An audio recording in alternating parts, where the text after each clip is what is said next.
Hello నమస్తే, welcome back to our channel all in one సుమి సుమలత. ఈరోజు నేను పన్నీర్ ఎలా మన ఇంట్లో ప్రిపేర్ చేసుకోవాలో చూపిస్తున్నానండి. నేనైతే 2 లీటర్ల పాలతో మీకు పన్నీర్ ఎలా వస్తుంది, ఎలా చేయాలి అని చూపించబోతున్నాను. ముందుగా ఒక గిన్నెలో పాలన్నీ వంపేసుకోవాలండి. కొద్దిగా బాయిల్ అవుతున్నప్పుడు మనం ఒక లెమన్ అయితే ఒక లెమన్ సరిపోతుందండి, లేదా 2 లెమన్లు అయినా వేసుకోవచ్చు జ్యూస్ తక్కువ వస్తే కనుక.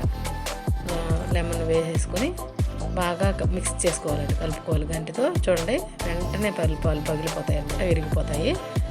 కొద్దిగా కాసేపు ఉడికిస్తే ఈ పాలు సపరేట్ అయిపోతుంది అనమాట, నీళ్ళు సపరేట్ అయిపోతుంది. అప్పుడు రెడీ అయినట్టే.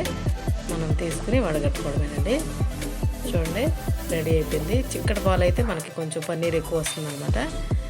కొద్దిగా పలచకున్న పాలు అయితే పన్నీర్ తక్కువగానే వస్తుంది అనమాట. 2 లీటర్ల పాలు అయితే మనకి ఒక 4 మెంబర్స్ కర్రీ అయితే సరిపోతుందండి. పన్నీర్ కర్రీ చేసుకోవడానికి మనకి కరెక్ట్గా సరిపోతుంది అనమాట.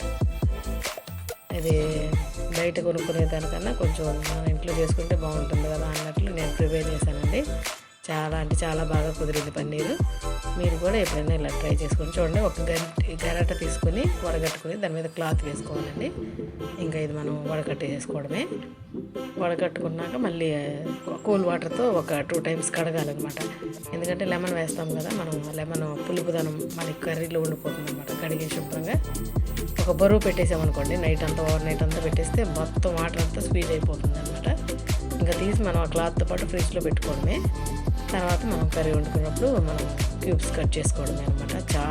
చాలా బాగా కుదిరిందండి. చాలా పెద్ద పన్నీర్ వచ్చిందనమాట, ఎక్కువగానే వచ్చింది. Thank you for watching. మీరు అందరూ తప్పకుండా ట్రై చేయండి. బాయ్.